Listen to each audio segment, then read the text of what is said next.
you're ready to wake up, you're going to wake up. And if you're not ready, you're going to stay pretending that you're just a poor little me.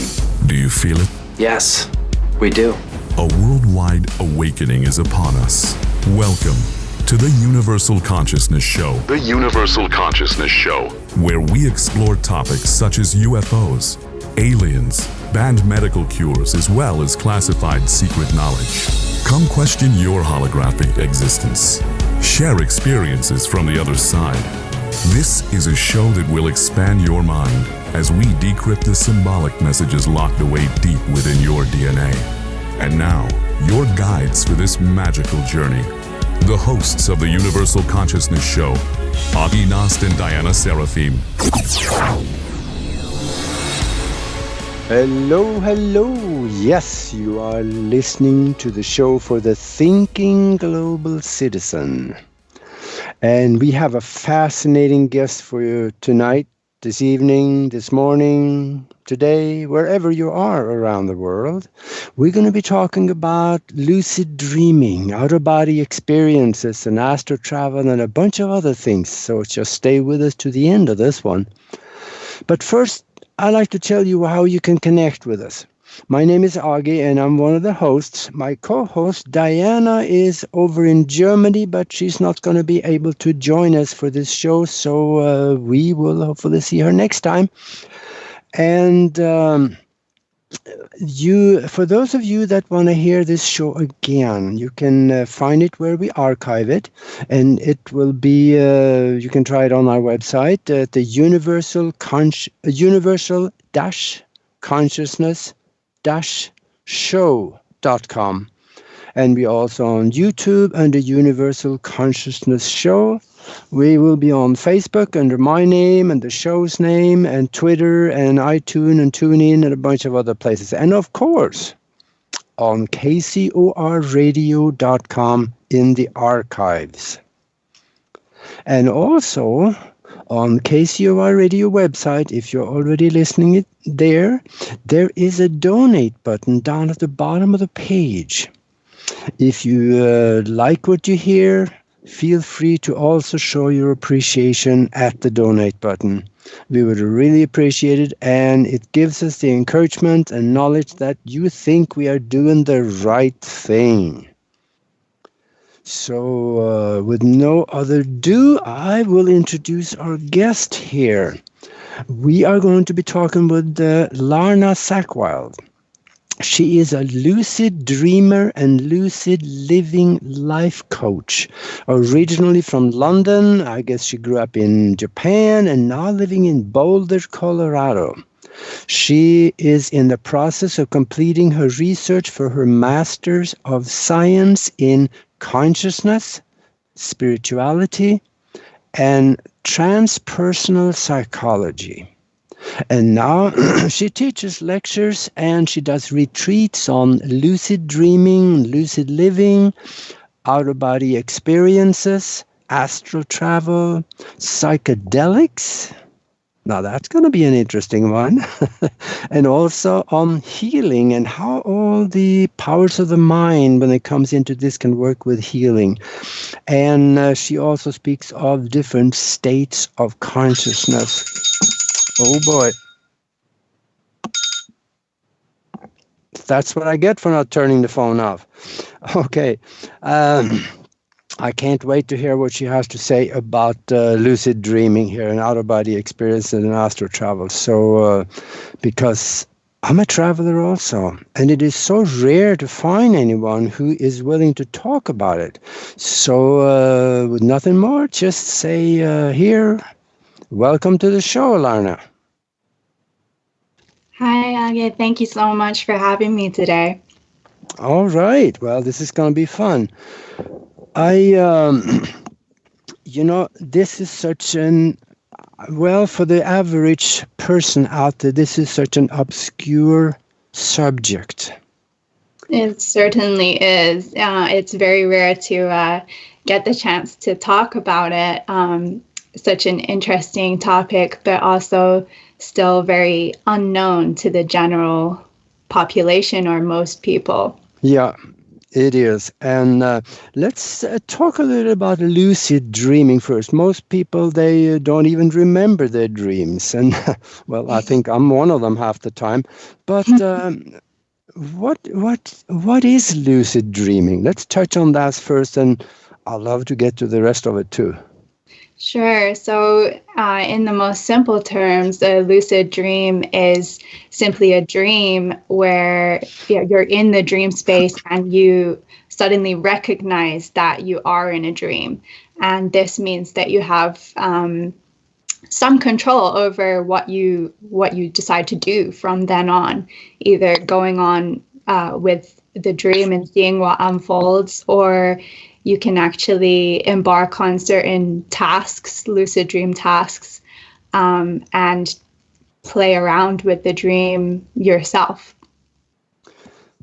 Yeah, so maybe some of us have had this dream, but when you find yourself running and there's a bear behind you, you still can decide then who's going to win that race, probably, right? Yeah. Those are really common, dream symbols, and there's a lot of really interesting ones that lucid dreamers play with. I remember talking with someone who was telling me about a similar, bear chasing them through the dream, and they got lucid. And so they turned around to the bear and they were like, hey, this is my dream. Like, I don't want to be chased by a bear anymore. And the bear replied back to them, I just wanted a hug. Ooh. I'm still not sure I would do that, but... So, yeah, the lucid dream is interesting because, you can change from a regular dream or even a nightmare into a totally different scenario. So you can actually control your dreams then. So if you know you are in a dream and there is something that you really wanted to do, you could create that in your mind and maybe initiate something that would lead to that thing that you want to do? Yeah, I kind of describe it as a bit of a sport in the sense that it does take training. So in the same way that, you could explain to someone how to play tennis and give them a tennis racket and a ball, they might be able to hit the ball a couple of times, but they're not going to be the greatest tennis player in the world on day one. So it's a bit like that. It's a bit like the more you do it, the better you get, the more control you get, the more interesting adventures you can go on. But how would you practice something like that? Do you practice while you are asleep, or you initiate or condition the mind to actually go and do what you have decided? There's lots of different techniques and practices that people can use. A lot of the ones that I use, I also use throughout my day, because that kind of leads into lucid living. So a lot of the tasks that I would set for myself in my lucid dream, the purpose of them is to reintegrate that information back into my waking life. And then when I come across a conflict in my waking life, I want to integrate that back into my dream world and explore it deeper there. So it's a two-way street, I think, between the waking world and the dream world, and they merge over a lot. But the easiest way to get into lucid dreaming, in my experience, has been to start recording your dreams and picking up the different patterns that come in them, such as, who are the characters that are in your dreams, what environments are you usually in, what emotions do you usually experience, what objects are around you. And these act as lucidity triggers. Could you also then maybe decide, let's say that you have a challenge that you really need an answer to. Could you also then condition the mind so that during lucid dreaming you go a place where you can find an answer to that challenge and then bring that back to the live wakened state? Absolutely. Yeah. And that's a really common thing that people will do when they first get into lucid dreaming. I think one of the first things that people are really interested in is, self-exploration. Like, why do I have a blockage in, this area at work? Or why do I feel this way about this person? Or it can really be anything depending on the person. For one of my courses that I was doing recently, we were working on alleviating anxiety. So I would simply get, the participants to repeat a kind of mantra about their anxiety, and then take that into the dream space with them, and potentially either ask the dream or ask a character that they come into, what is the origin of my anxiety? And it's really interesting to see the things that come out of doing that.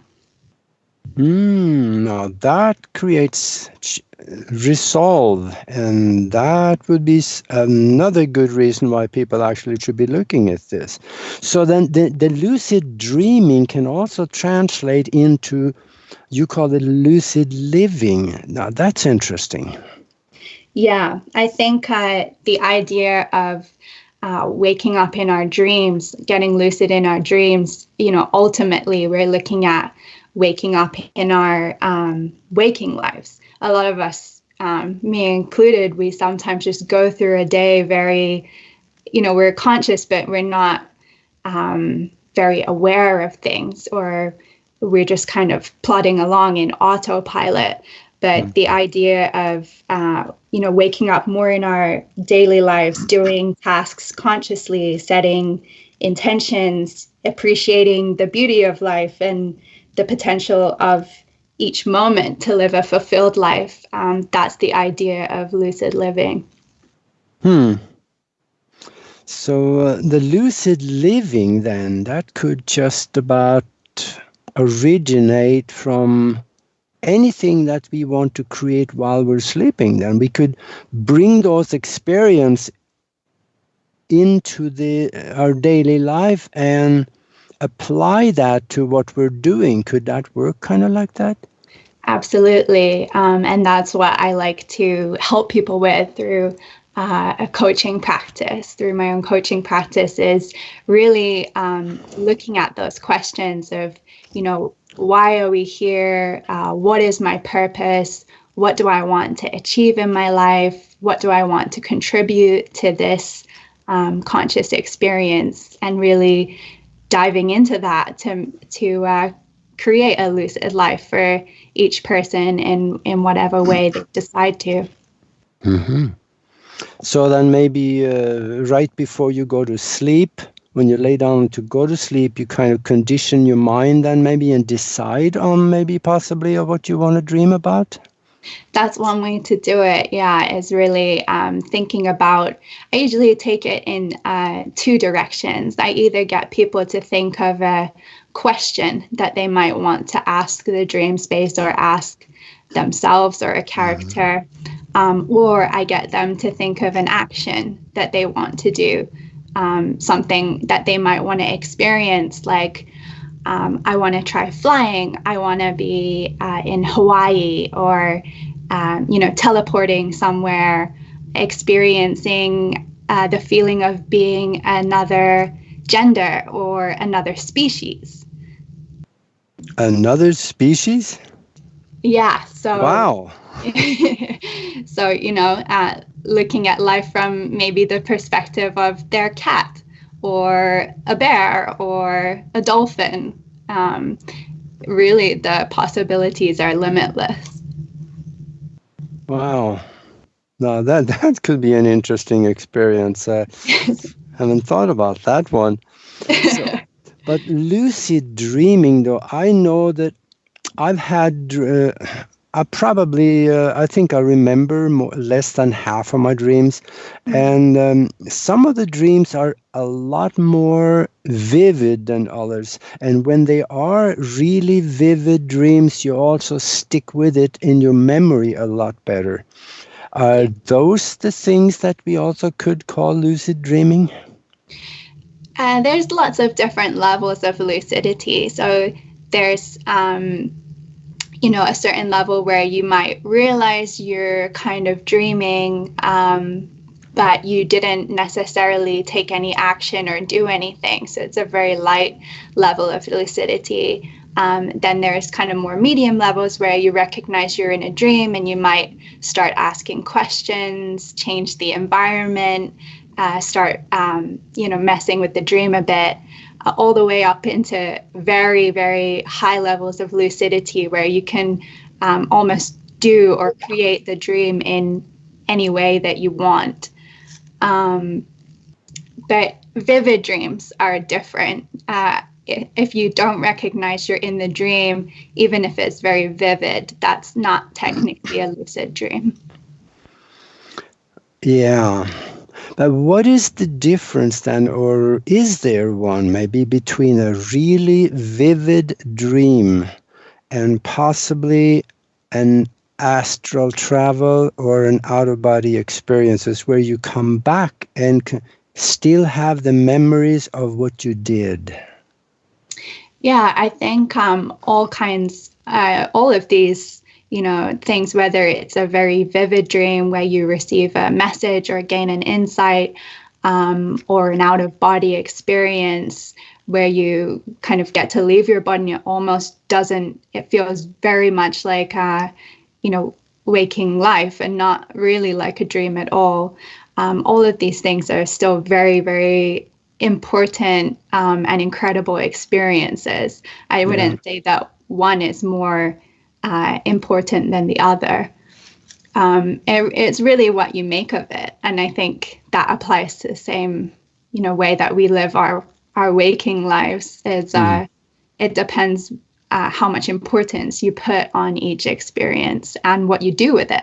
If you have an incredible, vivid dream, and you receive an insight, but then you wake up and think, oh, well, it's just a dream, then it remains just a dream in that sense. But if you wake up and it changes, how you feel about something, or you decide to take action and do something different with your life, then it becomes an opportunity for expansion. Mm-hmm. Yeah, and I think, though, that there could be astral travels while we are sleeping, and that when we come back, we could get that misconstrued with just another dream. And I think I've had things like that. Yeah, could you explain a bit more about the experience you had? Yeah, it's when you feel like you're flying. Let's say you could flying across the country, and you know that this is not normal, because I normally don't fly, but I am flying now. And you wonder, how can I don't think I thought of it as a dream, but you wondered, this feels natural, but it is not natural. So, and then you come back and you retain the memory of what you did, and then you wonder, was it really a dream or wasn't it? Yeah, I understand.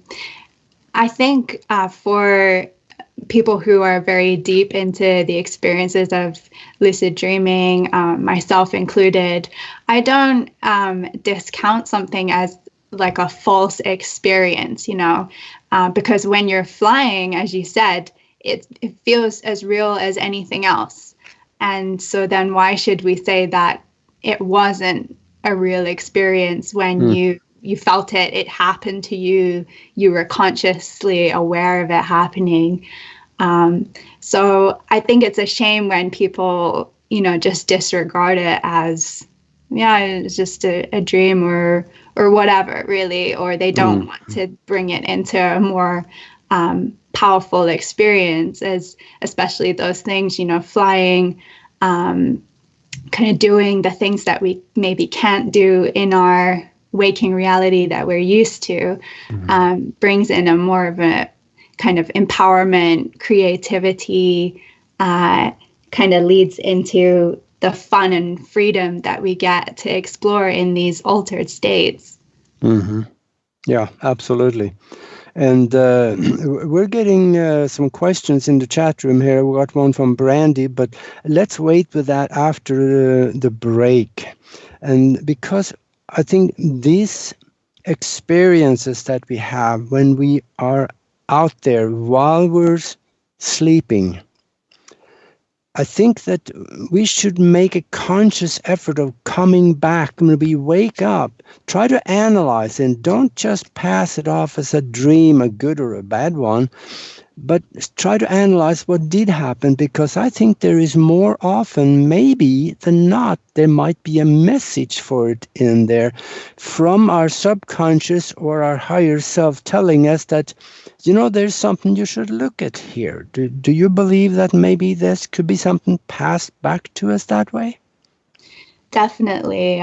There's a lot of different experiences that I tune into in my dream life that almost feel like I'm looking through the eyes of someone else. Like you might find yourself in a different family, but you're suddenly part of it. And you kind of wonder, you know, what am I tuning into here? Like, am I tuning into something that someone else is experiencing? And it makes us think about that type of shared consciousness. And since we spend, you know, about a third of our lives, about, you know, for the average lifespan, 26 years of our lives dreaming, we spend much more time dreaming than we do even eating. And we put so much energy into thinking about nutrition and what we eat. And so many of us spend such little time thinking about how should we use this time spent dreaming. Mm-hmm. Mm. Do you have any good advice for anybody? We got 3 minutes left till the break here. What would you say for people that say, well, gee, I never remember my dreams? What would you tell them? How can we remember our dreams better? Yeah, I think going back to what I said about being aware of these triggers, dream triggers. So one technique that I recommend to people, which I find works really well, is utilizing, you know, the Notes app on your phone. So most of us have our phone near us when we wake up. And if you put in some titles like characters, emotions, environments, objects, upon awakening, you know, try and stay still for 30 to 90 seconds and think about those things. Who were the people I was just with? Where was I? What am I feeling right now? Or what was I feeling? Do I remember any objects or things like that? Sometimes that alone is enough to kind of suddenly get this flashback of the entire dream. And it's definitely a great way to start off with a dream journal, even if you can just capture a few words like, I woke up feeling a bit scared, or I remember my high school friend was in my dream. Those things build up the more and more you do that practice. And for some reason, the more we write our dreams, the more we seem to start remembering. So on day one, you might only remember a sentence or two, but on day 2 or day 3, you might wake up with a whole paragraph. Okay, that's good. Yeah, we got a minute left for the break. Before we go to break, tell them your website, and so people that can go look at that and also read about the retreat that you're going to do. That's going to be really exciting. Sure, I'd love to talk more about the retreat later as well. My website is lanasackwild.com, LANASACKWILD.com. Okay, good. Then we will see you after the break, and this is going to get good. We're going to get deeper into the universal consciousness and the mind.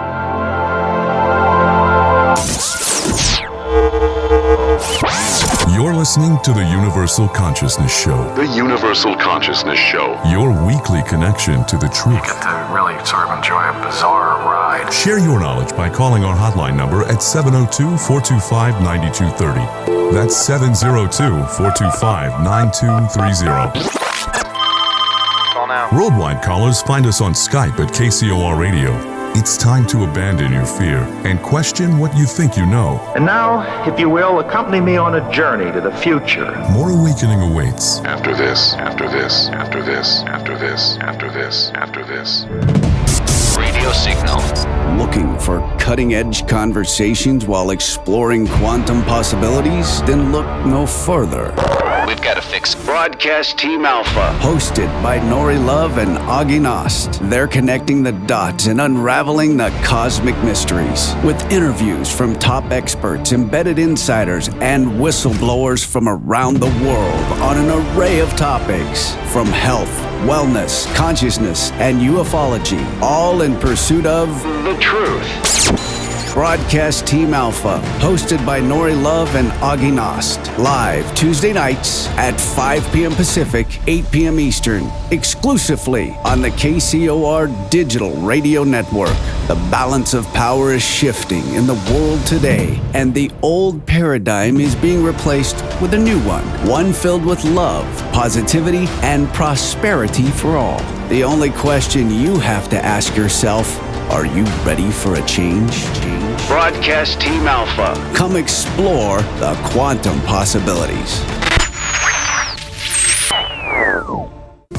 Toxins are everywhere, from the air we breathe to the food we eat and the water we drink. In a world where 80,000 known toxins and heavy metals threaten our very existence, how are you going to protect yourself and your loved ones? Introducing Pure Body Extra Strength, the world's first colloidal zeolite that helps trap and remove toxins as well as heavy metals from your body that are messing with your memory, clarity, sleep, and focus. Don't just take our word for it or the testimonials from our thousands of happy customers. Check out the hundreds of articles and case studies on the National Institute of Health website proving zeolite's powerful ability to remove toxins. For a limited time, listeners to KCOR will receive 10% off their first order. To get started, go to trypurebody.com and enter promo code RADIO10. Again, that's trypurebody.com. Toxic junk is all around us, but now you can take back control of your health and protect yourself by detoxing with Pure Body Extra Strength. You'll be on your way to sleeping better, thinking more clearly, and feeling more energetic. Go to trypurebody.com right now and get started today.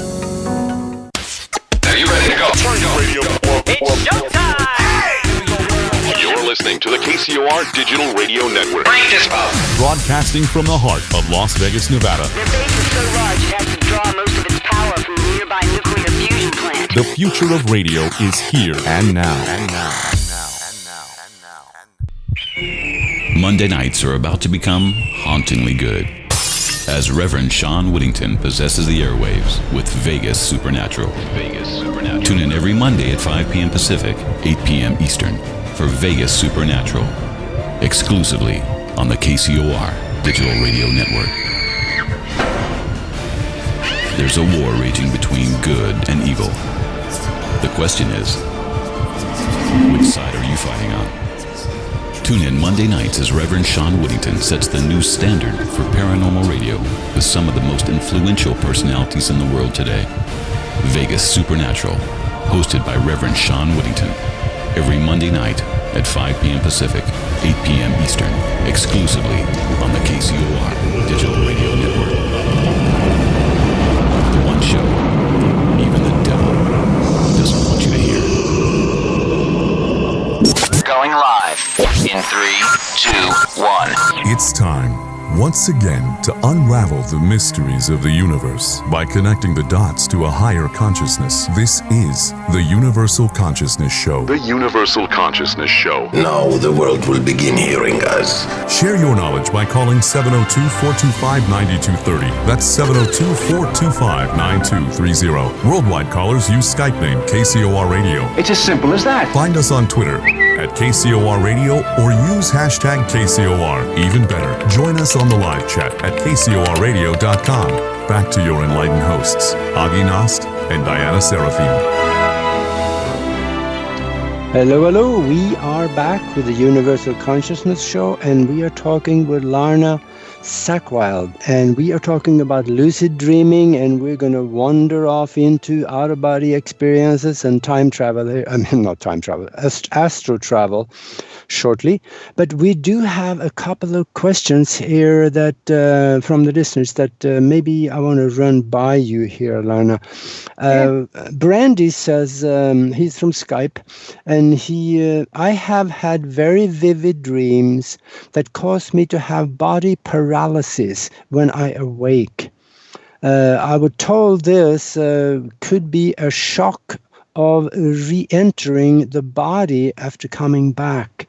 What does your guest think about that? That's his question. Yeah.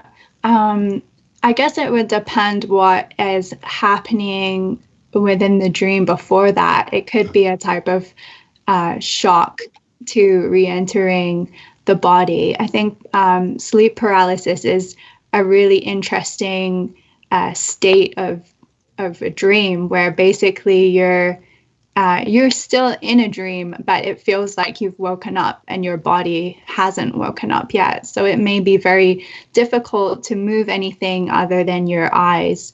And a lot of people in this state experience auditory hallucinations. Usually they might actually see some kind of dark or scary entities. That's really common. But this is actually a really great state to enter a lucid dream because you are almost very conscious, and as long as you have that awareness that it's just the dream, it can take away that fear element, and you can then get lucid or enter into an out-of-body experience. Sleep paralysis is a great state to do that as well, or astral project. Yeah, and you mentioned something here, entities that they could see. Do you think those could be actual entities or just a manufactured entity in our mind? Yeah, it's an interesting debate to get into what these beings, entities, characters are. Some people obviously believe them to be separate to the self, and others believe that they are a projection of different parts of the self. I like to think of it that way in my waking life as well. We're all our own beings and individuals, but we're all also connected. And so if I ever come across, a scary entity or being, I'm always curious about why that's coming up and what part of me that may be, or what the dream is trying to show me, what this entity is trying to show me. And that's when things can get interesting, like I said about the bear, taking a very scary thing and then giving it love or giving it a hug. And the same goes for these entities. Often when I express love or gratitude or act in a way of kindness and exploration, they're not as scary anymore. Everything changes. And that's actually how I got into lucid dreaming in the beginning, when I was about 4 or 5 years old, was through nightmare work and working with these scary beings in my nightmares. Oh, really? I don't care how lucid my dream will be. I'm still not sure about hugging the bear. That will be a tough one for me. Yeah, it's interesting because it works with your state of mind, kind of rewiring your state of mind into a powerful state where you're aware you're in a dream, and the bear cannot hurt you. And there's something that happens where when you receive that empowerment and you're certain you're lucid, and then you decide to make a decision, it changes the outcome of that, nightmare or fear element that disappears. And so in the same way, when people are working with, fears that come up that make them anxious, or things that come up that make them depressed, and they start changing their mindset and seeing what the different outcomes can be in the dream state, that's when things start to change in our waking life, because our perspective shifts. Instead of thinking, A equals B every time, or A leads to B every time, we start thinking, hey, maybe it can lead to some other things. And that changes how we act when we're awake. Mm-hmm. I have another question from Troy here, and he says, they say if you die in your dreams, you die in real life. Facts or fiction? Definitely fiction. I mean, I wouldn't know if it had happened to someone and they did die. You know, there's a chance that may happen when we die. We don't really know yet, I guess. But certainly for me, I've died many times in my dreams, and I'm still here. So I would say I've done that too. In one of my dreams, I remember that. Yep, that didn't go very well. In fact, I crashed an airplane.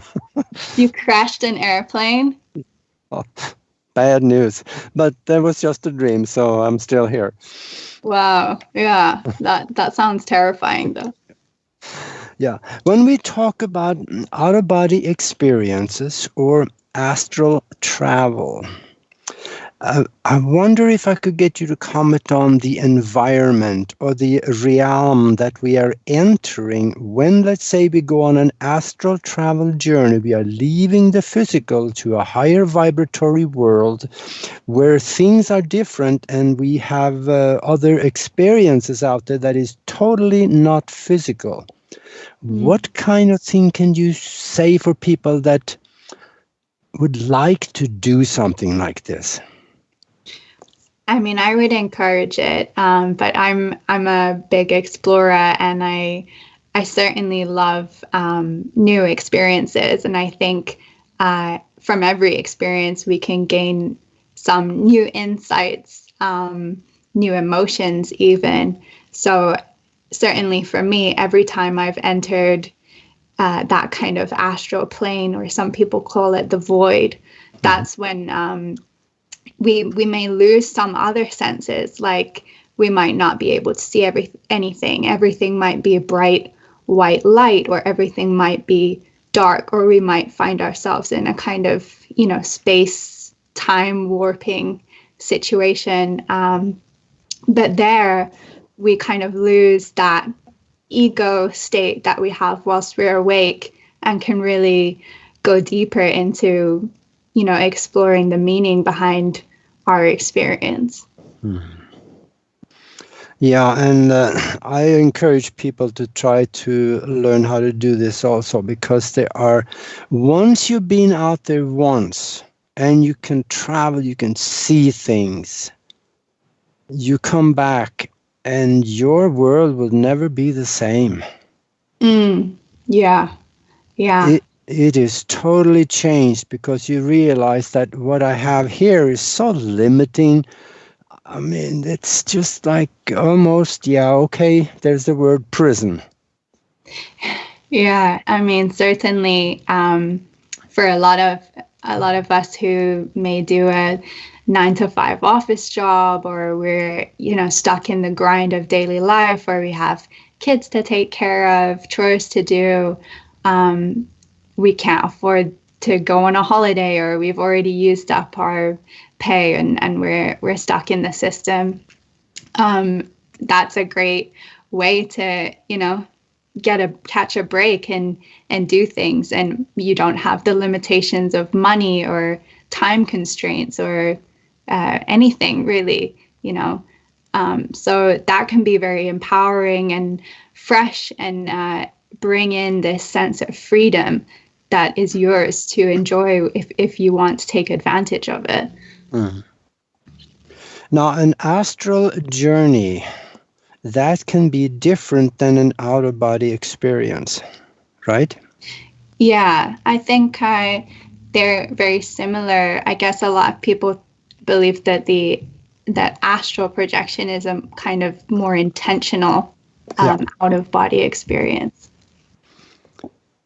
And either, in both of them, you end up out of the body, but one is out-of-body experiences very often come out of medical procedures on the operating table. Yeah, those are so interesting. Oh, yeah. And you're doing a lot of research on this now, I understand, for your master's?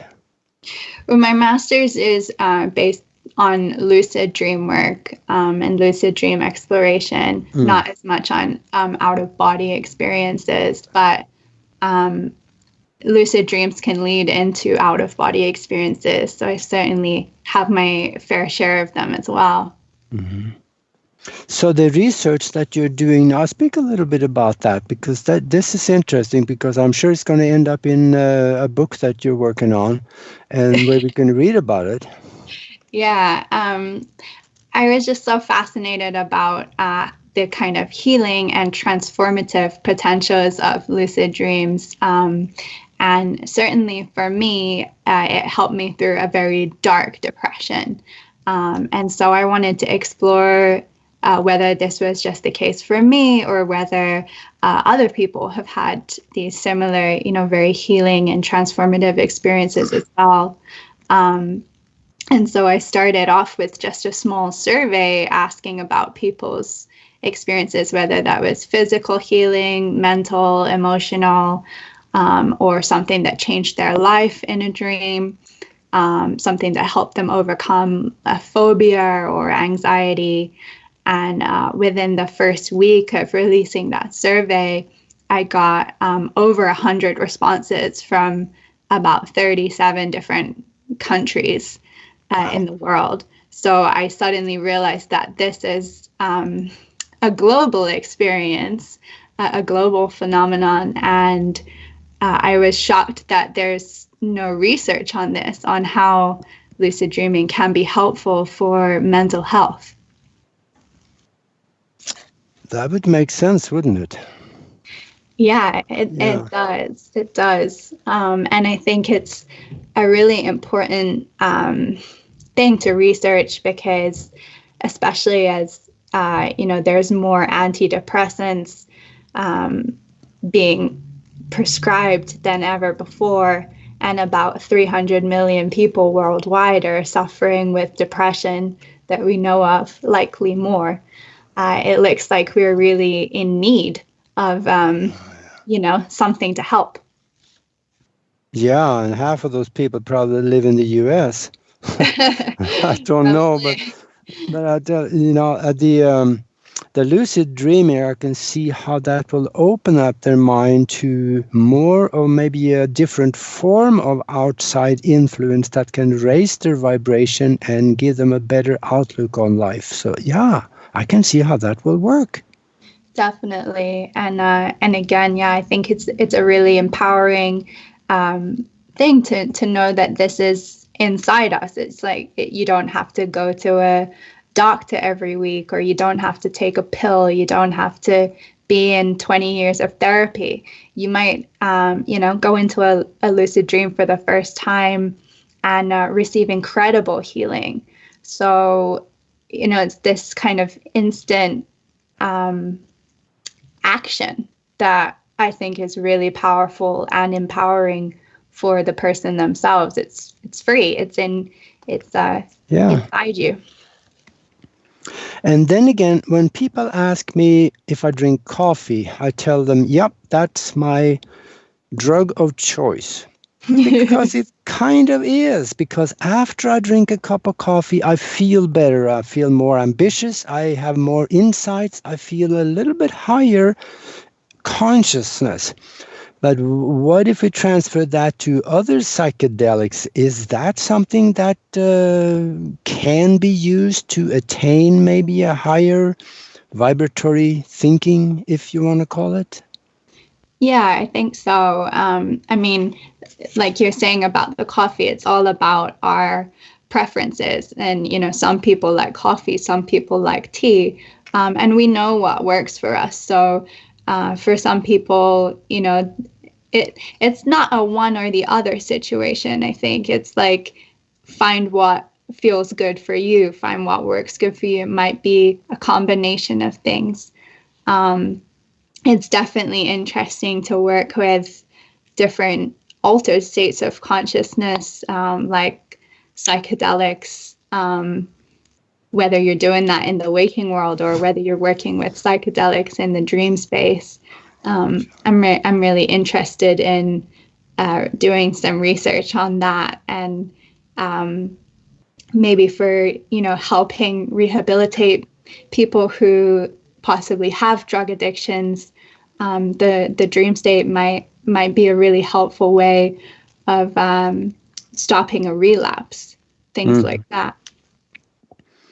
Yeah, and I know some of the psychedelics out there that could be actually very beneficial.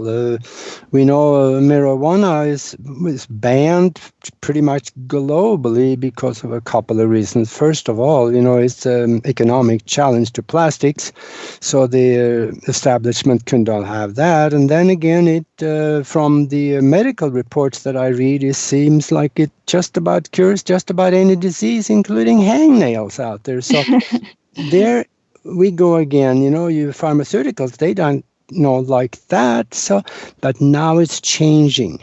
Yeah, it's incredible, and it's really an exciting time to be alive now that there's all these studies going on for psilocybin or ketamine, a lot of different psychedelics, and the ways that they really help people either through relationships or personal development, end of life care, certain diseases with marijuana as well, really helpful. And it's great to know that there's now an allowance to research these things and see their medicinal properties.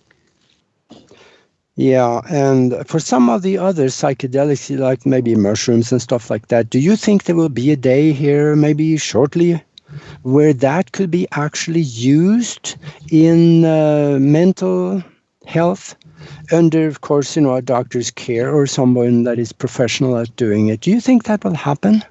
100%. Yeah. From the results of studies so far, it's incredible to see the way that it's helping a lot of people, and I have no doubt that it will be, one of those things, maybe similar to how there are marijuana dispensaries in the US now. I envision seeing, mushroom dispensaries, either for micro doses or macro doses, with a prescription for them, because, really? they're such an incredible, it's an incredible plant, I guess. I wouldn't think that would be a bad thing. It's all about balance, really, setting and the way that you use things. Like you were saying, coffee is great for you, but I'm sure if you had 20 cups of coffee in one day, it would be a bit too much. You would go over the edge, probably feel nauseous, have a very bad trip. Yeah, I'd be pinging off the walls then. Exactly. What's your experience with psychedelics, Aage? I have never tried any. Wow. Nothing at all, because I've been at this for a long time, and I pretty much can do with my mind what other people need drugs for. So yeah. I never really gone for it. Yeah. Well, maybe you can, have a psychedelic experience in the lucid dream state. That might be an interesting task for you. Yeah. Yeah. Gosh, that's a thought. Yeah. All right. I also wanted you to talk a little bit about the retreat that you're going to do, because that sounds so interesting. Some of the things that people will learn while they're participating in that with you. Yeah, so the retreat is called Dreaming Wide Awake, and I'm hosting it with my good friend and the author David J. Brown in Boulder, Colorado, from April 10th to the 12th, 2020. And really, we're going to be, going from anyone who's a beginner, has never had a lucid dream before, all the way to people who are advanced and really want to excel and dive deeply into this work. But it's all about, taking time for yourself to basically actively experience these strategies that me and David have, we've experienced this. We've done all the hard work and set it up for everyone. So basically taking time to come to the retreat and grow and advance and develop your mindset, increase your awareness into becoming or designing how to be the best version of yourself. And we do that through all different techniques, from looking at the background and the science behind lucid dreaming and how it works to rewire the mind, setting intentions, improving dream recall, finding out what your dream signs and symbols are, working on, increasing empowered and superhuman states, looking at different conscious characters, meditation, mindfulness, and then going into the kind of psychedelic fields and telepathy and shared dreams and all this magic that comes out of this world. Telepathy. Now you're talking my language. That sounds interesting. Yeah. What's your experience with telepathy, Aage? Oh, that sounds excellent. Yeah. And now I want to remind also that I have studied Nikola Tesla and Albert Einstein very thoroughly, and I'm finding that they had some short breaks during the day, went and just slept for 7 minutes, 5 minutes, or something like that. And when they came back, they had images and stuff that they have been part of done. And it appears to me like it may have been somewhat similar to a lucid dream that they did for a very short time. Could that be it? Definitely, yeah. There's a lot of, famous things that have come from the lucid dream state, like the periodic table, famous songs. Like I know the Beatles took a lot of inspiration from their dreams. Mm-hmm. And I think that's a really common thing, is that when people have a problem or just want to get creative, have a kind of creative breakthrough or something, going into the lucid dream state, you can really tap into this like subconscious or unconscious field of work, and receive messages, insights, have breakthroughs. That's a really common theme. Yep, and that is what you're teaching, and that's what you're going to be teaching at that symposium or the retreat that you're doing there. And also, we're getting down towards the end of the show here, so let them know that all and everybody out there know where they can reach you again. Yeah, so they can reach me on my site, which is lanasackwild.com. They can reach me on Facebook, which is my page is Get Lucid with Lana. And they can reach me on Instagram under my handle, which is my name, Lana Sackwild. And that should be all the ways to reach out to me. Okay. Well, there's so much more to talk about here, and we just don't have the time this time around. But I would like to have you back sometime, maybe in a month or so, and we can talk a little more about this, because then maybe also we can go into a few more details. So until next week, folks, I thank you very much, Lana Sackwild, for being with us. And to everybody out there listening, see you next week. And until then, be good to your others. Thank you, Aage. Thank you. Bye-bye. This has been the Universal Consciousness Show. The Universal Consciousness Show. Your weekly guide to a deeper understanding of the all that we are. Well, in a few years, it will be a matter of common sense for very many people that they're one with the universe. It'll be so simple. Live Mondays at 11 a.m. Pacific, 2 p.m. Eastern, exclusively on the KCOR Digital Radio Network. For more information on the show, hosts, or their guests, please visit universal-consciousness-show.com. That's universal-consciousness-show.com. Remember, there's a shift coming, a new earthly paradigm, a shift to universal consciousness. Universal consciousness. This is KCOR Las Vegas, home of the Digital Radio Network, broadcasting from a shack just south of Area 51. Wait, that doesn't exist. This is the